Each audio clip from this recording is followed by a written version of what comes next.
From News Nation headquarters, this is News Nation Prime. Our top story: when Russia first invaded, many predicted Ukraine would fall in a matter of days. Instead, they have now held the line for more than 1,200 days.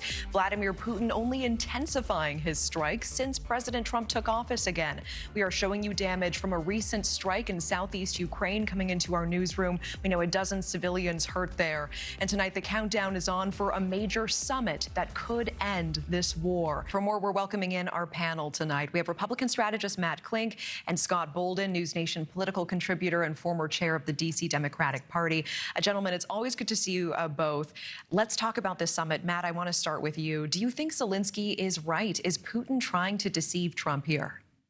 I'm sure that Vladimir Putin is trying to deceive Trump. John, that's what Vladimir Putin does to every world leader with whom he meets. Now, the question is whether or not that will be successful.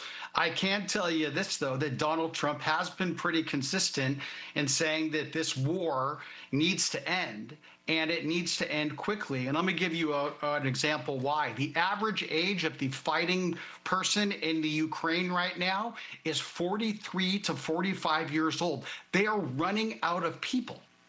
So we have lost an entire generation of Ukrainians. So whether or not, this thing needs to come to an end.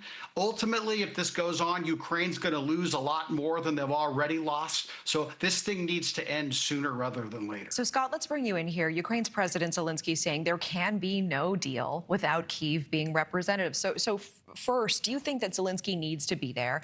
And do you think Zelensky needs to be willing and open to give up land to Russia? Well, not initially. I think he needs to be there at every meeting. Giving up land, I think Trump has compromised Ukraine by even suggesting that both sides will give up land. Remember, Russia invaded a sovereign country of Ukraine.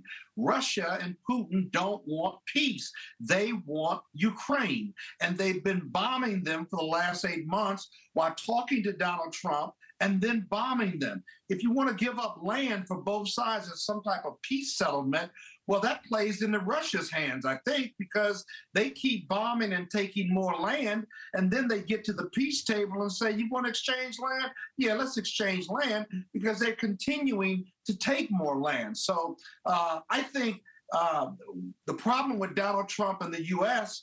is that we have no leverage against Russia to make them stop fighting. We have leverage against Ukraine because we supply them through the European Union with many weapons to defend themselves, but it's still not an even fight.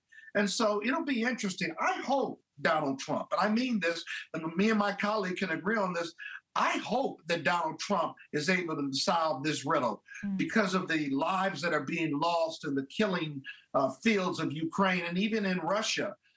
But leverage is what's key, and I'm just not convinced the U.S. has enough leverage to force or convince Putin to stop bombing, or to stop fighting. Yeah, Matt, is Scott right here? I'm not convinced that he does. Is Scott correct, Matt, that this is playing into Russia's hands? If this ends with Ukraine losing land to Russia, what message does that send to the rest of Europe, to Taiwan, to the rest of the world? Natasha, I hate to break it to Scott, but Russia has controlled the Crimea since 2014 when Barack Obama was president. They've taken land on the eastern border of Ukraine in 2022. They already have that land. Guess what? They're not going to give it back. So they've already lost territory. If Zelensky were smart, he would say, how can I keep what I've got? Because every day that goes by, they're losing more land.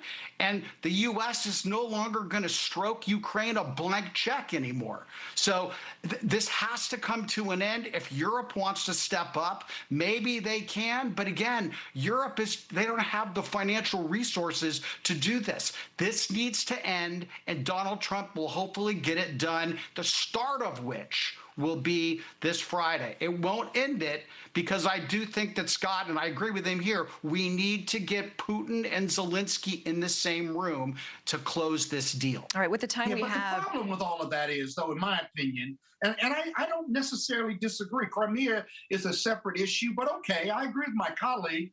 But then what do you do about the issue of rewarding Russia for invading a sovereign country?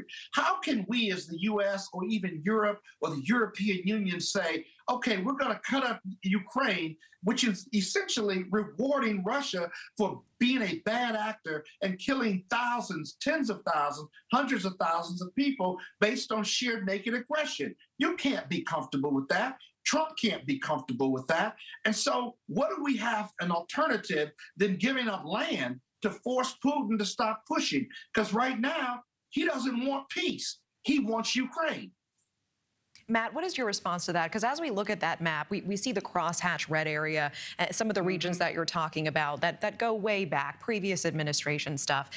But then we see in the red what has been taken since the war has began, that is now under Russia control. Do you believe that all of that should be ceded to Putin? Well, no, I think if you look at that map, you're also looking at some blue areas that are claimed Ukrainian counteroffensive. So the Russians have picked up some territory on Russia's western border as well. So I think that Putin will lose some territory that he originally held. But look, he's got the numeric advantage, and in this case, he's got the forces on the ground. The alternative of what Scott's proposing is that we continue to write a blank check to Ukraine, and ultimately they run out of people, which is what's going to happen within the next couple years. Or we put other troops on the ground from foreign countries. And I can tell you, as a father of two sons, there is no way in hell that I'm putting my boys on the ground in the Ukraine to fight somebody else's war. I hear it. Gentlemen, we're almost out of time, but I have to get your take on one more issue, both of you. So if we can keep it brief. Scott, we want to move to the headline out of D.C. President Trump planning a news conference tomorrow to talk about crime in the nation's capital. What can we expect to hear? Listen, crime in red cities and states, crime in blue states, crime is down 25% or more on average on violent crimes, not only in D.C., but in all urban centers. And so I think he's going to try to create this concern about crime being out of control, but the statistics just don't support it. I'd love to see Donald Trump partner with D.C. and the other federal police that man D.C., because it's just not local police, federal police man it. I'm a resident of D.C., and partner with them to reduce crime. If he does that, I'm comfortable with it. If he does anything less than that, or comes in and tries to dominate and take over, that's not a good approach right here, because this is a sovereign city. It may be a federal enclave, but it's a sovereign city, and they work hard to keep crime down. Yeah, Matt, Trump is floating a federal takeover to curb crime here, despite the data showing violent crime is down. Your thoughts? Yeah, I've been quick because I know you want me to. Statistics can be misleading. Crime is still higher than pre-pandemic levels. The per capita murder rate in D.C. is still higher than the national average. There have been a number of high-profile incidents in D.C., including members of Congress and staffers and tourists. The downtown business community has major concerns. And of course, because D.C. is soft on crime, they have a massive problem with repeat offenders. Again, perception equals reality. The nation's capital should not be under threat. The federal government needs to get involved because D.C. has proven that it cannot solve this problem. And we are out of time. Scott, Matt, I can see you itching to reply. I'm being told we have a hard wrap, but I really appreciate it. Scott Bold and Matt Kling, thank you both.